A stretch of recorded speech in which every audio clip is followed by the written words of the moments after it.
Hi, this is Rajni Basin, Founder Director, Anglais Study Overseas and School of Skills Development, Miraki School of Higher Education, Medical Technologies, IT Training, Services, Placement and Internships. आज मैं जिस topic पर आपके साथ discussion करने की कोशिश करने जा रही हूँ वो है PhD अब्रॉड। मुझे बहुत सारी इंफॉर्मेशन मिली कि PhD अब्रॉड के लिए कुछ काउंसलर्स ये इंफॉर्मेशन स्प्रेड कर रही हैं कि आप PhD अगर अब्रॉड से प्लान कर रहे हैं तो आपको किन पॉइंट्स को ध्यान में रखना है। Number 1 GRE, number 2 IELTS, number 3 SOPs, LORs and of course topic, and the major is basic qualification of the masters, and it is very easy, plus you can enroll for the fully funded PhD. तो मेरा question उन सबसे है कि क्या इन 5 points के ऊपर अगर फोकस किया जाए सिर्फ और सिर्फ इन 5 पॉइंट्स के ऊपर तो क्या PhD में एडमिशन आपको फॉरेन कंट्रीज में मिल जाएगा, फॉरेन यूनिवर्सिटी से? I am sorry, again no. हम उन पॉइंट्स को हाईलाइट कर रहे हैं जो प्री रिक्विजिट्स हैं।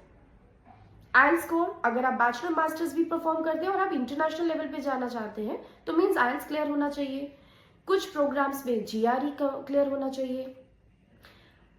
SOP और LOR का पर्पस क्या है, right? SOP's statement of purpose means why you are planning for the PhD, तो दैट इज अ क्रक्स। आपका पर्पस आपके उस SOP में शो होता है कि आप कितना कीन है उस पर्टिकुलर प्रोग्राम को करने के लिए।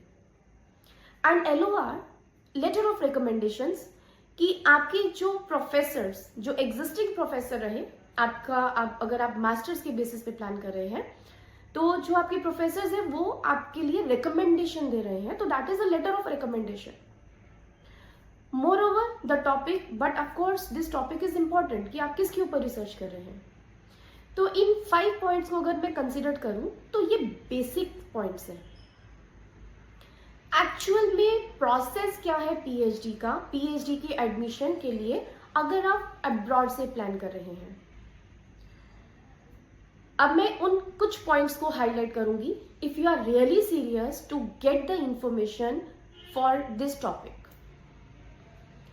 फर्स्ट पॉइंट, अगर मैंने मास्टर की है इंडिया से और मेरी प्लानिंग है कि मुझे PhD अब्रॉड से करना है, तो सबसे इंपॉर्टेंट ये कि मुझे किस टाइम पर प्लान करना है। क्या मास्टर डिग्री कंप्लीट होने के कुछ साल के बाद, या मैं मास्टर्स डिग्री कंप्लीट कर चुकी हूँ विद इन दिस ईयर और उसके बाद, और क्या मैंने मास्टर्स में जब एडमिशन लिया और ड्यूरिंग दैट मैं PhD अब्रॉड से प्लान कर रही हूँ।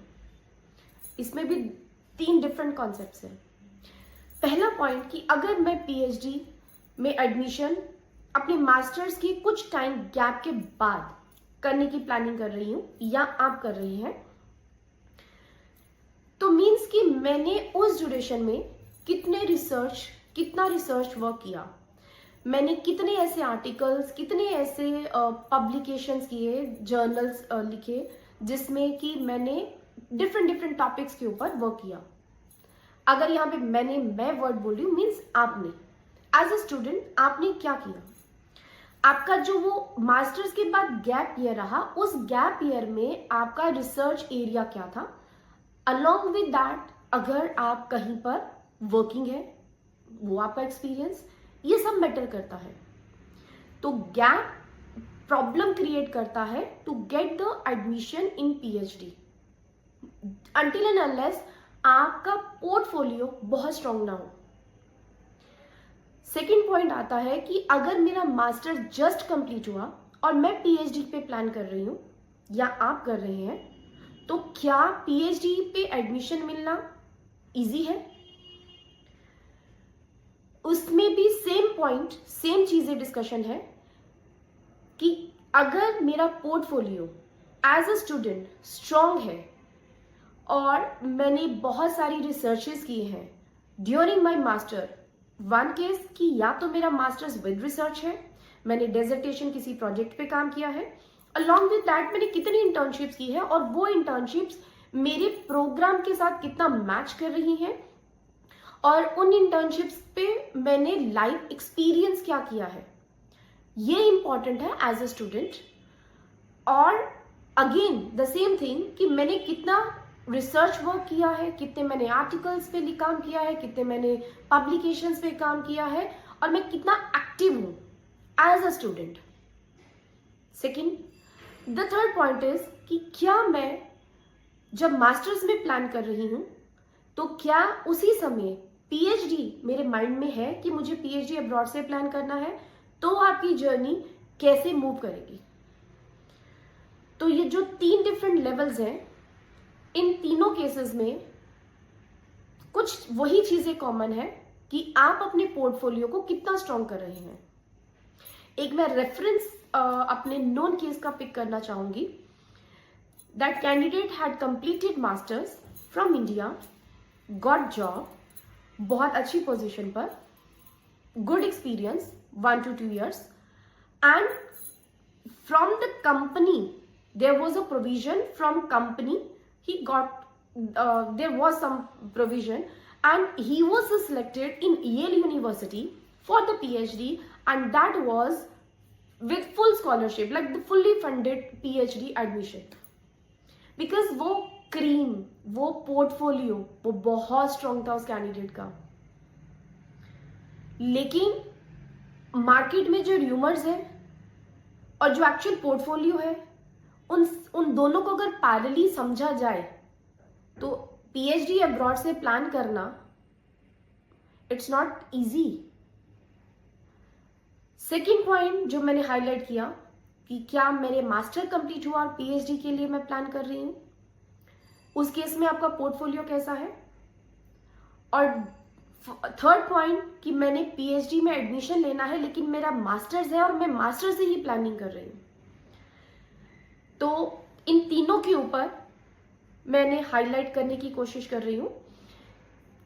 सेकेंड पॉइंट जो हाईलाइट था, third point that was discussed, जो सेकेंड पॉइंट हाईलाइट था दैट इज कि जो मेरा टॉपिक है, जो मेरी रिसर्चेज हैं, उससे मैं कितना स्ट्रॉन्ग बन रही हूं एज अ कैंडिडेट। और उसी दौरान अगर मैं अपना, बिकॉज वो टाइम जो है वो बहुत प्रेशियस है, और जो हम टाइम को किल कर रहे हैं आफ्टर कंप्लीटिंग माय मास्टर, तो पीएचडी में एडमिशन करना बहुत मुश्किल है, रादर पीएचडी में एडमिशन लेना बहुत मुश्किल है, क्योंकि इसके पीछे भी एक ट्विस्ट है। एक फॉरेन यूनिवर्सिटीज का एक जो मैनेजमेंट है, जो उनके प्रोफेसर्स, वो सब एक पैटर्न से चल रहे हैं। और मास्टर्स अगर आपने इंडिया से फर्स्ट ईयर से प्लान किया तो शायद आपको कुछ परसेंटेज चांसेस मिल सकते हैं कि आपको after completion of your master immediately you can jump to PhD abroad.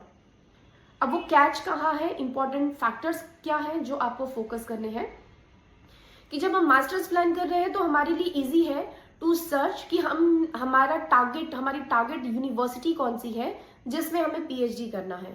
तो हम उस यूनिवर्सिटी का पूरा प्रोफाइल देखते हैं, उनकी रिक्वायरमेंट देखते हैं, और अपने आप को, हमारे पास 2 years का टाइम है। और अगर मैं एनईपी 2020 की बात करूं और उसमें एनरोलमेंट की बात करूं तो उसके बाद हमारा 1 year का टाइम रहता है मास्टर्स का, अगर परसेंटेज सीजीपी आपका 75% से कम है। This is a separate thing जो हम बाद में, मैंने इसके लिए पहले भी वीडियोस बनाई है और मैं बाद में भी इसको अपडेट कर सकती हूँ। अभी जो मेन पॉइंट है मैं उसको हाईलाइट करने की कोशिश कर रही हूँ। तो आपके पास सर्च करने का टाइम होगा, अपने आप का अपना पोर्टफोलियो बनाने का टाइम होगा कि आपको एक पर्टिकुलर यूनिवर्सिटी से एडमिशन लेना है और उसका पूरा R&D करने का टाइम होगा। लेकिन अगर आप मास्टर्स इंडिया से कंप्लीट कर चुके हैं तो आपके पास टाइम बहुत कम है, अनटिल एंड अनलेस आपने अपना पोर्टफोलियो उस लेवल पे स्ट्रॉन्ग ना किया हो। नाउ इंपॉर्टेंट पॉइंट इज कि प्रोसेस में आपको करना क्या है। जब आप अपने क्रेडेंशियल्स रिस्पेक्टिव यूनिवर्सिटी में जो आपने सेलेक्ट किए हैं उसमें आप अपने क्रेडेंशियल्स को अपलोड करते हैं, आपको अपने टॉपिक के साथ रेडी रहना है। उस टॉपिक में जो उनका एक पैटर्न है, लाइक इंडिया के जैसे सिनॉप्सिस का मैं कॉन्सेप्ट बता रही हूँ, तो वहीं पर आपको एक अपना कंप्लीट एसओपी, अपना statement of purpose for the PhD, for the research work आपको लिखना है। और बहुत डिटेल्ड होता है, detail in the sense crux में डिटेल कि एग्जैक्ट आप किन किन पॉइंट्स को हाईलाइट करना चाह रहे हो और आपका जो रिसर्च है उसका आउटकम क्या है। एंड उनके जितने भी सुपरवाइजर होंगे आपको उनको रिक्वेस्ट भेजनी है। इंडिविजुअल सुपरवाइजर्स हैं, डिपार्टमेंट वाइज बहुत सारे सुपरवाइजर होते हैं जिनको आपको अपना टॉपिक शेयर करना होगा, जिनको आपको अपने क्रेडेंशियल्स शेयर करने होंगे, and on their recommendation you will be, if you will be selected, then you will get the offer for the PhD abroad. अब इजी नहीं है। इंडियन एजुकेशनल काउंसलर्स जिस तरीके से इंफॉर्मेशन स्प्रेड कर रही है और जो एक्चुअल जो रियलिटी है वो बहुत डिफरेंट है। अब मैं आपको उस पॉइंट पर हाईलाइट करना चाहूंगी कि if you are really serious to do the research from international universities, तो आपको कब प्लान करना चाहिए। जनरली आपको मास्टर्स के टाइम पर, मींस कि आपको इंडिया से मास्टर्स का प्लान नहीं करके आप मास्टर्स का प्लान करें अब्रॉड से, क्योंकि यहां पर बहुत इंपॉर्टेंट कैच है जो कोई काउंसलर्स आपको नहीं बताएंगे, आपके साथ शेयर नहीं करेंगे। अगर हम बहुत अच्छी यूनिवर्सिटीज की बात करें, गुड रैंकिंग के यूनिवर्सिटीज की बात करें, तो वहां उनका क्राइटेरिया जो है दैट इज वो उन स्टूडेंट्स का एक्सेप्टेंस रेट ज्यादा है जहां पर मास्टर्स एमएस के साथ PhD, like MS and PhD integrated program में अगर ज्वाइन करें तो चांसेस 50-60% रहते हैं कि इंडियन स्टूडेंट्स को PhD, like integrated masters with PhD में एडमिशन के लिए ऑप्शन मिल सके, 50-60%। अब इसके पीछे भी बहुत मेजर लॉजिक है। जैसे कि हमारे स्टूडेंट्स बैचलर करने के लिए, यूजी प्रोग्राम के लिए आफ्टर 12th इंटरनेशनल यूनिवर्सिटीज की टूवर्ड्स मूव कर रहे हैं, तो मैक्सिमम वहां का जो स्ट्रेंथ जो यूजी जो बैचलर है, राइट, जो बैचलर प्रोग्राम में है, बिकॉज उन्होंने उन बच्चों के ऊपर काम किया है, जो एक अंडरस्टैंडिंग लेवल है, क्योंकि हमारा 17 इयर्स ओल्ड बच्चा जो है वो इंटरनेशनल मार्केट में हायर एजुकेशन के लिए जा रहा है, तो उनके ऊपर उनके प्रोफेसर्स ने वर्क किया है। They know the reality, they know कि अगर हम इस पर्टिकुलर बच्चे के ऊपर काम करें और उनको अपग्रेड करें मास्टर्स विद द पीएचडी, तो रिजल्ट बेटर आएंगे, उनका रैंक अच्छा होगा। तो that is the catch. Still कुछ परसेंटेज ऐसा है कि जहां पर, जैसे मैंने पहले बोला, कि अगर आप प्लान कर रहे हो तो आप इंटीग्रेटेड एमएस विद पीएचडी का प्लान करो, जो आपकी ग्रेजुएशन के बाद है, तो चांसेस 50-60% है। और अगर आपका प्लानिंग यूजी के बाद का है और यूजी आपने इंटरनेशनल मार्केट से किया है उसके बाद का, तो आपके चांसेस हायर होते हैं। तो पीएचडी अब्रॉड से प्लानिंग के लिए मैंने आपको कुछ क्रक्स बताए हैं, कुछ इंपॉर्टेंट फैक्ट्स के ऊपर मैंने हाईलाइट किया है, और उसके ऊपर अगर आपको और इंफॉर्मेशन जाननी है, आपको अपना पूरा पोर्टफोलियो पे काम करना है कि किस तरीके से पीएचडी आप कर सकते हैं, कैसे करनी चाहिए, कैसे प्लान करना चाहिए, और कौन सी यूनिवर्सिटीज में आपको पीएचडी के लिए गाइडेंस चाहिए, सपोर्ट चाहिए, तो वी विल हेल्प यू। इसमें एक और इंपॉर्टेंट कैच है फुल्ली फंडेड का, फुल्ली फंडेड पीएचडी। ये भी इंडिया से, इंडिया में जो सो कॉल्ड काउंसलर्स है, they are actually spreading that you will get fully funded PhD. मेरा क्वेश्चन फिर से है कि क्या आपको लगता है कि आपको फुल्ली फंडेड पीएचडी में एडमिशन मिल जाएगा? Is it very easy? Again no. आपके ऊपर वो यूनिवर्सिटीज अपना अमाउंट, अपना मनी क्यों इन्वेस्ट करेंगे until and unless your portfolio is that much strong कि आप उनके लिए एक एसेट का काम करेंगे, उन यूनिवर्सिटीज के लिए, और जैसे अगर आप उन यूनिवर्सिटीज में एसेट का काम करेंगे तो अल्टीमेटली आप उस कंट्री के लिए एसेट का काम कर रहे हैं। आपको फुली फंडेड पीएचडी में एडमिशन तभी मिल पाएगा अगर आपका पोर्टफोलियो स्ट्रांग है, और वो पोर्टफोलियो स्ट्रांग करने का जर्नी आप कब से स्टार्ट करेंगे वो आपको सोचना है। Now one and the last important point two discuss here is the duration. क्या हमारे पास समय है? हम कितना टाइम डिवोट करना चाह रहे हैं अपनी रिसर्च पर? किसी पर्टिकुलर चीज पर रिसर्च करने के लिए कितना टाइम चाहिए? क्या वो रिसर्च जो हमने की, क्या उसके लिए हमने जो रिजल्ट दिया उस रिसर्च को करने के बाद वो सही है? तो इंपॉर्टेंट कैच यहां पर फिर से है time, duration. If you have 4 to 5 years maximum time with you, then you can enroll for the full time PhD, क्योंकि वहां full time international full time PhD का मिनिमम टाइम 4 to 5 years है, और अगर आप पार्ट टाइम के लिए plan कर रहे हैं तो 8 to 10 years। क्या इंडियंस के पास इतना टाइम है? क्या इतनी पेशेंस है? हो सकती है, लेकिन 1 or 2%, फिर से जो परसेंटेज, जो कैटेगरी है उसको उस लेवल पे जाने की, वो बहुत कम है। तो अगर आपके पास टाइम है, आप प्रॉपर डिवोट करना चाह रहे हैं, आपका टॉपिक बहुत स्ट्रांग है, आपने पोर्टफोलियो बहुत स्ट्रांग किया है, आपने रिसर्च पे काम किया है, आपका अगर experience during your masters, part time experience आपने कुछ गेन किया है, रेलिवेंट एक्सपीरियंस गेन किया है, और आप उस पूरे क्राउड से कुछ हटकर अपनी एक पहचान, एक यूनिक आपकी आइडेंटिटी है, तो चांसेस आपके हायर हो सकते हैं फॉर द पीएचडी। तो आई थिंक मैंने जो अपने तरफ से कुछ इंफॉर्मेशन, कुछ इनपुट आपके साथ शेयर करनी थी कि आप मिसगाइड नहीं हो जो काउंसलर्स इंफॉर्मेशन दे रही हैं उसके टूवर्ड्स। तो आप प्लीज, ये फिर से एक आई ओपनर की तरह से मैंने एक वीडियो बनाया है। आई होप कि आपको क्लैरिटी हो चुकी होगी और आप डिसीजन लेने से पहले सोचेंगे, समझेंगे और तब पीएचडी के लिए प्लान करेंगे। Now the last point, one more point which I want to share with you. yesterday one of my colleague she informed me कि एक कैंडिडेट है और जिसको पीएचडी के लिए इंफॉर्मेशन किसी काउंसलर ने दी है कि आप पीएचडी अब्रॉड से करें, so and so university, again I will not take the name of the university, not the take of that institution, but मैं सिर्फ, और ये रियल केस आपसे डिस्कस कर रही हूँ, international level university, time duration 3 years, 45,000 per annum the fee structure, and within India you can do the PhD। तो please ये रॉन्ग इन्फॉर्मेशन मत दीजिए। किसी के क्रेडेंशियल्स, किसी का करियर का सवाल है, उसका मनी इन्वेस्ट हो रहा है, उसका टाइम इन्वेस्ट हो रहा है, तो आप अपने सिर्फ मॉनिटरी टर्म्स के बेनिफिट के लिए आप किसी को मिसगाइड मत करें।